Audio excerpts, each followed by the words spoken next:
Justin Trudeau moves forward with an obvious conflict of interest in regards to the election interference probe. I'm Marco Perry. Welcome to the Perry Platform.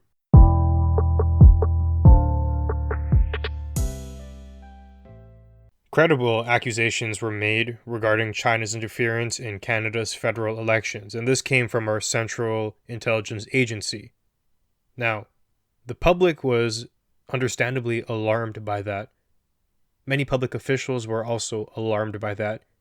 Even people within Trudeau's own party, who refused to be named, expressed their concern. But with the way Canadian politics currently is, the ringleader, in this case of the Liberal Party, Justin Trudeau, calls all the shots, and the individual MPs are just too afraid to say anything.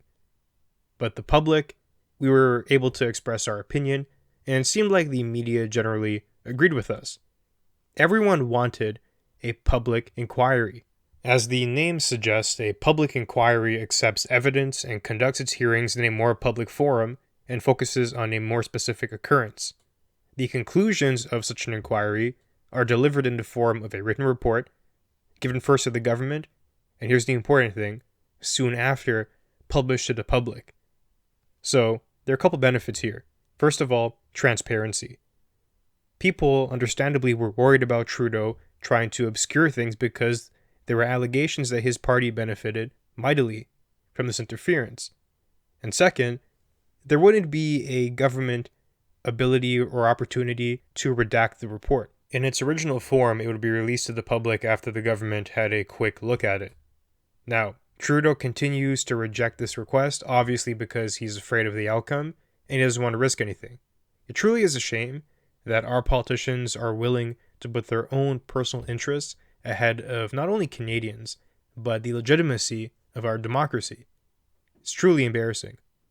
What Trudeau is doing, though, is he's tasking committees who will have to report to him and he'll have the final say on what gets released, and he's creating panels to investigate China's influence, which once again will report to him, not be public, not be transparent, and he'll redact everything. Now, according to the National Post, Trudeau announced over a week ago that he would be appointing an eminent Canadian to investigate this foreign election interference. It was then announced recently that that person who we talked about was David Johnston, a former Governor General of Canada. So David Johnston will be the head of this panel, this inquiry, which is once again not public, but here's the issue. The National Post writes that David Johnston is a man with personal connections to Prime Minister Justin Trudeau.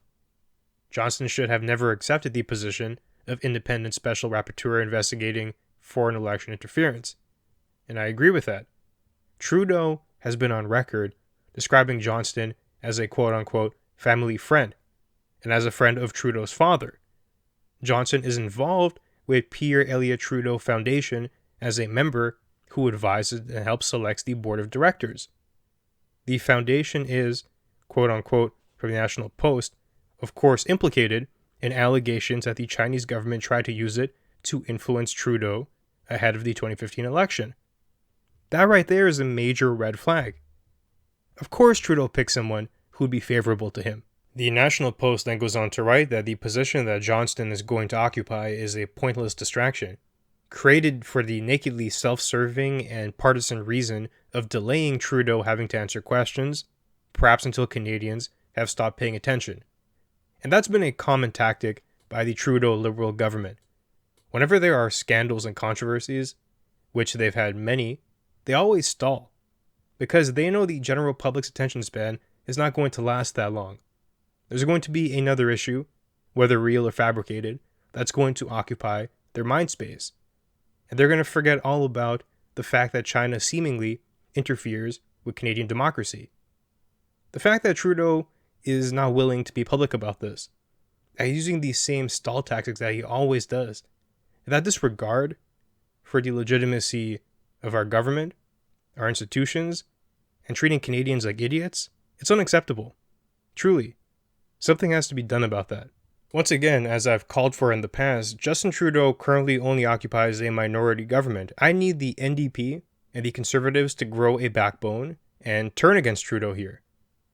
I need the NDP to break their alliance over this very serious issue, band with the Conservatives, and force a public inquiry. This is ridiculous. And we need politicians more than ever to have some integrity, to do what's most important, even if that comes to a cost for their political career. Trudeau and the Liberals clearly cannot do that, so we have to hope that other parties will. Otherwise, I already know how this David Johnston silliness is going to end. It's going to drag on for quite some time. People are going to forget about it. The report's going to be so heavily redacted that very few information pieces come out that mean anything, and it's going to land in a maze of obscurity. People are going to be continually confused about the truth, and the fact that there are personal connections between Trudeau and this independent investigator, if you can even call him that, is going to obscure any findings that come out of this anyways. People are not going to trust that report. And Trudeau knew all of this, but still proceeded. That's the type of character you're dealing with here. The National Post then goes on to conclude that Johnston's connections to the Prime Minister should have disqualified him from being appointed. Obviously, anyone with a functioning brain could tell you that. But still, once again, Trudeau pressed onwards. Reasonable people will find those connections to be suspicious, and it's going to make it hard to believe anything that comes out of that. People have called for a public inquiry, and what Trudeau gives you is somebody who's connected to him to lead a research operation that's going to go back to him, and then Trudeau is going to tell you what he believes you should hear from that, and there's no guarantee it'll be the whole truth. And we're supposed to be content with such a thing. I have tried to give the Liberal Party and Trudeau the benefit of the doubt in the past, but they continually disappoint me. This is utterly ridiculous. Enough is enough. The party has shown their true colors. We clearly see where their priorities lie. We clearly see they're afraid of a public inquiry. We clearly see they're going to do everything they can to avoid that, to confuse Canadians, to stall, to buy time. And honestly, the way they're acting, it makes it very, very likely that the report from our Central Intelligence Agency is accurate, that China did meddle in our elections, and they did so to help the Liberal Party. I do hope I'm wrong about that, but all the signs are pointing toward that outcome. If this party did care about the integrity of our elections, they would run the cleanest, most reputable public inquiry possible. But clearly they're trying to cover for themselves. It's truly a disgrace. So now with that, it does bring us to the end of our conversation for today. In regards to this topic though, I will try my best to stay on top of it and update you on the latest there. If you enjoyed the content, be sure to leave a review and share. They'll help us grow. And you can find me online at perryplatform.org and on social media at perryplatform. Thanks for joining me, and I'll see you soon.